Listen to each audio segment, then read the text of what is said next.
Bonjour Claire, on est toutes les deux. Apparemment, on est toutes les deux. J'étais en train de regarder un autre truc, moi, sur mon app. Mais bon, du coup, je vais enregistrer, je vais passer l'enregistrement qui a démarré. Et puis, je vais démarrer. Je- Pourquoi? euh, Attends, je vais juste chercher mon café si ça t'embête pas. Je suis un peu en retard. Est-ce que votre partage d'écran est en pause? Comment je fais pour le mettre en pas pause? Bon, attends. Hop. J'ai mis à couler. Ok, alors je fais le partage d'écran et je démarre parce que comme j'enregistre, les gens pourront, donc bienvenue à toutes, y compris à celles qui sont en replay pour ce rendez-vous hebdomadaire sur le Transit Human Design. On va regarder aujourd'hui donc quelle est l'énergie de la semaine. C'est un rendez-vous hebdomadaire dans lequel l'objectif c'est de euh, ressentir un peu plus ce qui se passe dans le collectif, de le comprendre et de voir comment qu'est-ce qui nous appartient, qu'est-ce qui nous appartient pas et comment mettre ça à profit dans notre business. Donc, évidemment, on parle ici de Human Design. Le Human Design, c'est un système de lecture de profil qui explique comment on est câblé pour interagir avec le monde, avec les autres, et aussi pourquoi on est fait un peu, qu'est-ce que notre mission de vie.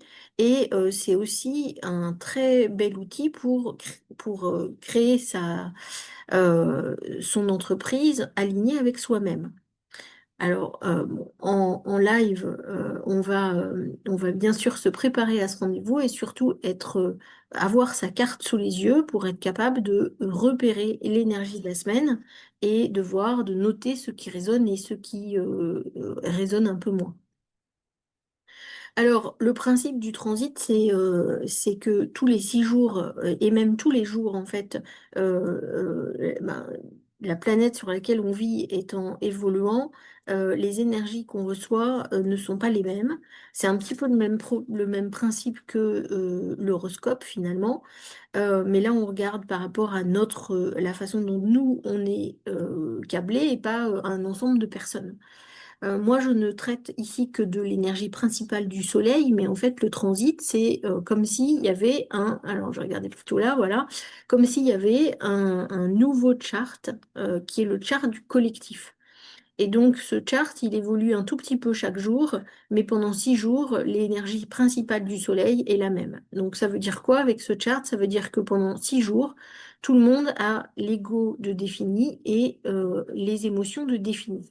L'énergie 55, elle est ici, en bas, dans le plexus solaire, et elle est en face de la porte 39. Donc, tout d'un coup, en fait, elle peut non seulement finalement vous donner accès tout d'un coup à une nouvelle énergie, mais si vous avez la porte 39, elle peut aussi potentiellement créer un lien vers votre centre racine et du coup rendre ce centre temporairement défini s'il n'est pas défini chez vous. Donc le transit, c'est évidemment pas une identité parce que ça bouge, mais c'est intéressant de voir que comme tout le collectif dans l'hémisphère nord là, évidemment, ça a un impact sur l'ensemble des gens. On voit bien qu'une énergie, c'est un spectre, hein, on peut être plus dans l'ombre ou dans la lumière de cette énergie. Ça change aussi dans la journée, ça change suivant les sujets, etc., etc. Donc c'est intéressant de voir ce qui s'y passe. Alors, la porte 55, elle s'appelle la porte de l'esprit. Elle est liée à l'abondance. En fait, elle est liée aux émotions très fortes et elle est liée au sentiment que tout va bien et que on est en sécurité, on est dans l'abondance, on est dans exactement ce qu'on veut. Et en même temps, donc, elle parle pas que de l'abondance matérielle, hein. Elle parle vraiment de cet état intérieur dans lequel on se sent, euh, on sent que tout va bien, que l'univers est là pour nous, il y a il y a ce chose de la sécurité quand même, hein, d'accord?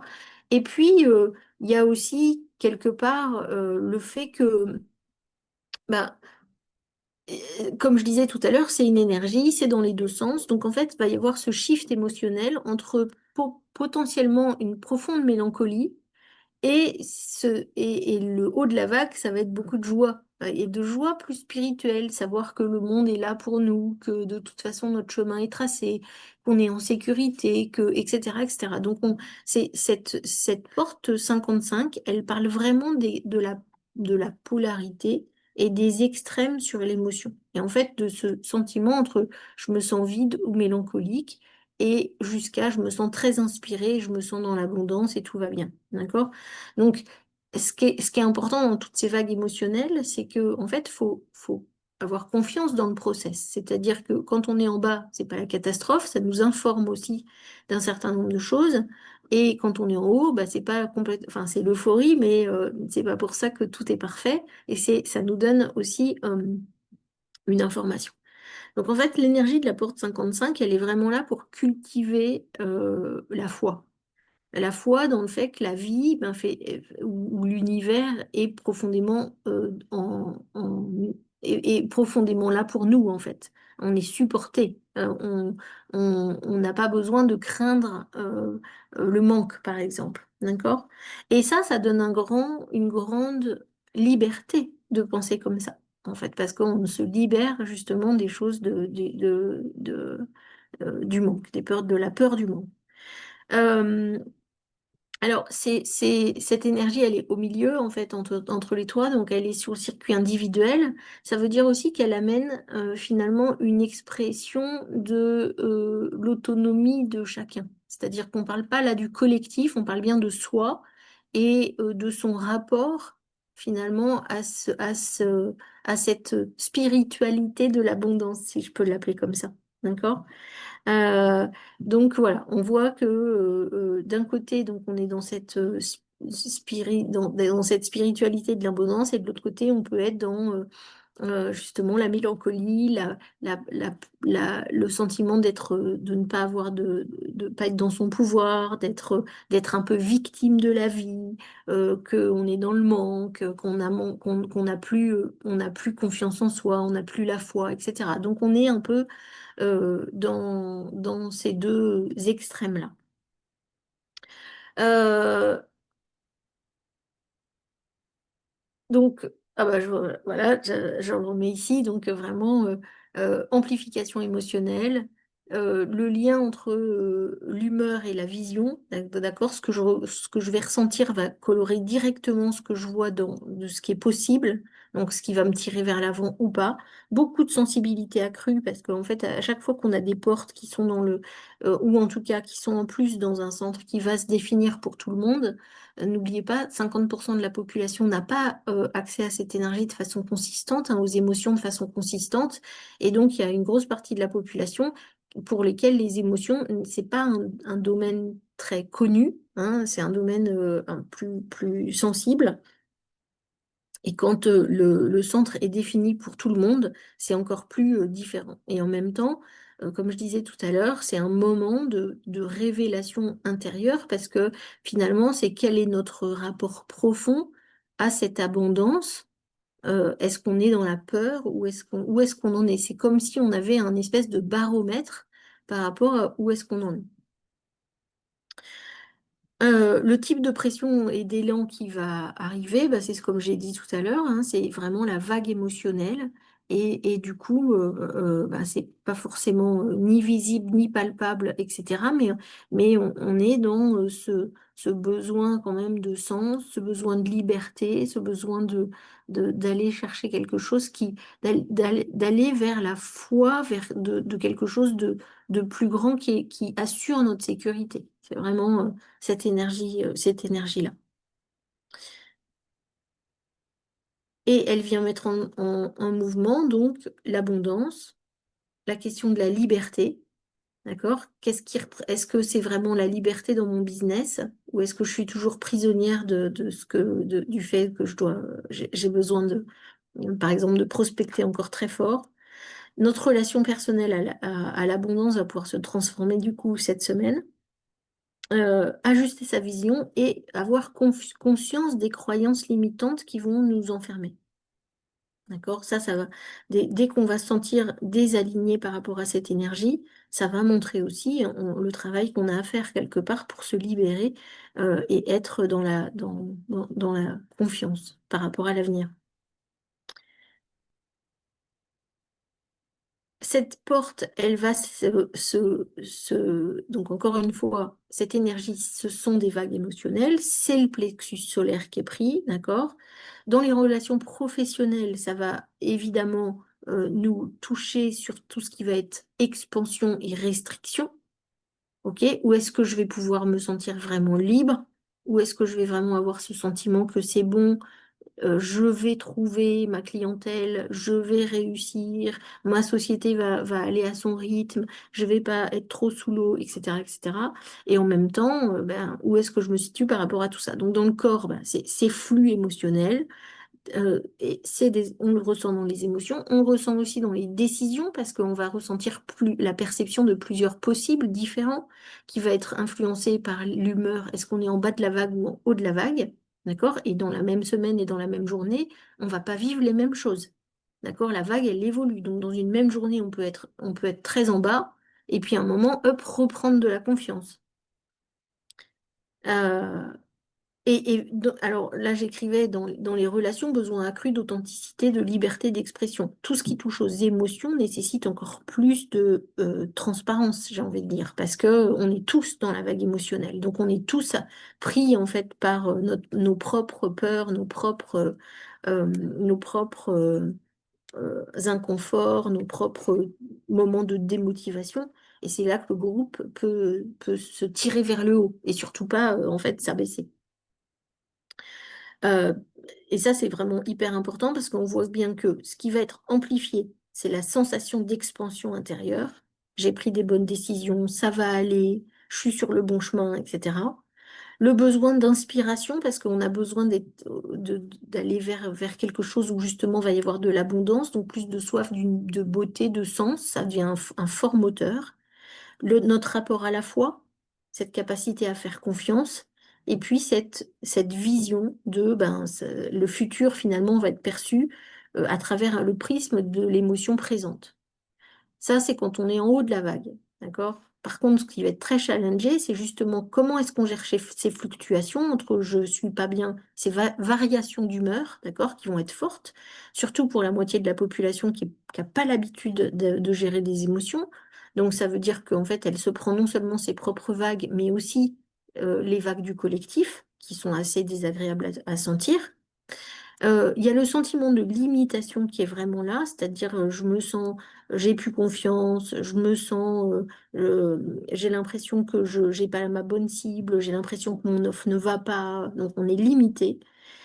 Grosse peur du manque qui va revenir, inquiétude concernant justement le flux, hein, le fait qu'on est dans la capacité de finalement générer un flux ou que l'univers nous ramène des choses. Et c'est toujours le truc, toujours avec les émotions, c'est la dépendance, c'est se laisser embarquer par la vague. Et du coup, laisser l'humeur diriger nos décisions. Et ça, c'est d'autant plus le cas pour ceux qui ont les émotions définies et qui ont donc une autorité émotionnelle. C'est-à-dire qui doivent ressentir ce qui est bon pour eux. Euh, donc ça, c'est ce que j'ai mis de l'autre côté. Alors, il y a quatre cas de figure, hein, d'accord? Premier cas de figure, et là, il faut que vous preniez votre charte. Votre porte, elle est déjà définie dans un centre déjà défini. Donc là, on amplifie cette énergie. Mais vous la connaissez déjà. En fait, vous connaissez déjà intimement cette vague émotionnelle et ce transit entre finalement cette sensibilité à la confiance. C'est déjà quelque chose que vous avez en vous, mais vous pouvez avoir des conditionnements par rapport à ça. Vous pouvez avoir des conditionnements sur le fait que vous allez... il y a un truc sur la dramatisation, c'est-à-dire que vous allez être addict à ces vagues émotionnelles. Donc, euh, quelque part, tendance aussi à s'identifier.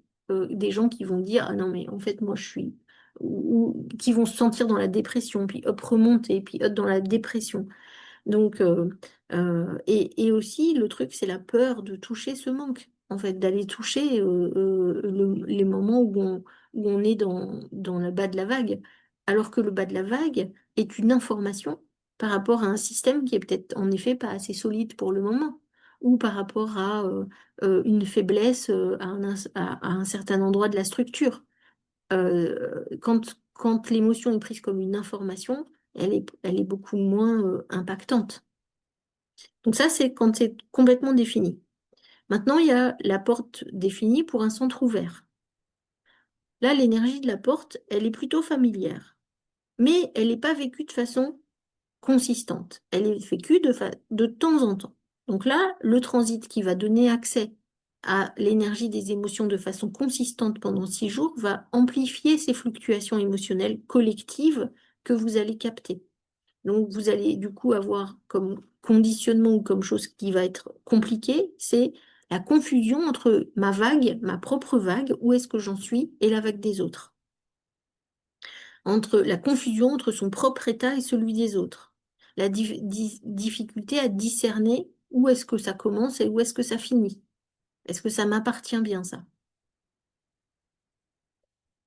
Troisième cas, la porte 55 n'est pas définie, mais votre centre est défini. Tout d'un coup, là, le transit va activer cette porte dans un centre défini, donc dans une situation où vous connaissez déjà bien les émotions. Et là, vous allez avoir une nouvelle, on va dire, expérience, une perception temporaire qui peut aussi surprendre par son intensité, parce que cette porte, on a vu qu'elle était très très forte dans l'intensité. Et il y a des conditionnements qui vont pouvoir apparaître quand justement on va, au lieu de se dire qu'on est simplement dans le bas de la vague et qu'on va bientôt remonter, on prend ça comme un état. C'est-à-dire qu'on s'enfonce dans la dépression, par exemple, ou on s'enfonce dans l'amertume, ou on s'enfonce dans la mélancolie. D'accord? Donc, et enfin, le troisième état est lorsque la porte n'est pas définie dans un centre pas défini, donc dans un centre ouvert. Et là, les fluctuations vont être intenses et instables, elles vont arriver suivant les gens qu'on a autour de soi et aussi tout seul à l'intérieur de soi par rapport à ce qu'on va vivre. Surtout que comme on n'a pas un centre défini habituellement et que cette semaine il est défini, c'est aussi compliqué. Donc, on va recevoir cette énergie collective de manière amplifiée. Et là, le conditionnement, ben, c'est vraiment ça touche à cette suridentification, c'est-à-dire que je suis ce que je ressens du collectif. Alors que non, on a aussi, nous, notre propre histoire, notre propre expérience. Et du coup, il y a un vrai besoin de discernement par rapport à cette énergie collective. Comme je l'ai dit tout à l'heure, la porte 55, elle est en face de la porte 39 et elle active le canal de l'émancipation qui relie donc le centre racine au centre du plexus solaire. Et lorsque ce canal il est activé temporairement, tout d'un coup, on va avoir plus d'accès à cette énergie. La porte 39, c'est la porte de la provocation. C'est pour ça qu'on appelle ça le canal de l'émancipation. C'est-à-dire que je vais déclencher en fait finalement par la provocation, mais c'est la provocation normalement, enfin c'est pareil comme toute énergie, hein. La porte de la provocation, c'est la provocation saine. C'est je pousse un peu les limites, je pousse un peu les bords, je montre ce qui ne va pas, etc., etc. Mais c'est toujours dans le but d'améliorer quelque chose. Mais n'empêche que lié avec cette énergie de la spiritualité ou de l'esprit, et cette énergie qui appelle à la confiance dans l'abondance, eh bien, quelque part, on va toucher la peur du manque encore, le manque d'inspiration, le manque d'argent, le manque de clients, l'impression d'être bloqué. Donc voilà. Or, ce canal, l'émancipation, il est là pour transformer des obstacles en opportunités de croissance. Donc quand on est dans le positif, c'est vraiment ça qu'on va toucher. D'accord? C'est là donc, comme je disais tout à l'heure, la provocation, elle est vue comme un catalyseur de croissance, pas comme quelque chose qui ferme. Par contre, quand on accède à enfin, quand on a déjà cette énergie et que ça crée le canal, eh bien, on a déjà l'énergie 39, d'accord? C'est seulement si on a l'énergie 39 que ça va créer le canal là, et qu'on n'a pas l'énergie 55. Quand on va créer, quand on va tout d'un coup, quelque part, libérer l'énergie de ce canal-là, On peut se retrouver dans des moments où cette provocation va nous pousser vers de l'expansion, pas vers quelque chose de restrictif. Donc la phrase clé cette semaine, ça va être vraiment de se dire, OK, je choisis cette abondance comme un état intérieur et je choisis de ne pas me laisser happer par cette peur du vide ou par cette peur du manque. Et prendre ça comme des humeurs passagères. Par contre, la phrase d'alerte qui montre qu'on est dans un conditionnement ou en tout cas qu'on est dans l'ombre de l'énergie, c'est vraiment mon humeur du moment qui est le manque de confiance, le manque de vision, le manque d'espoir dans un futur, par exemple, et encore plus important, professionnel.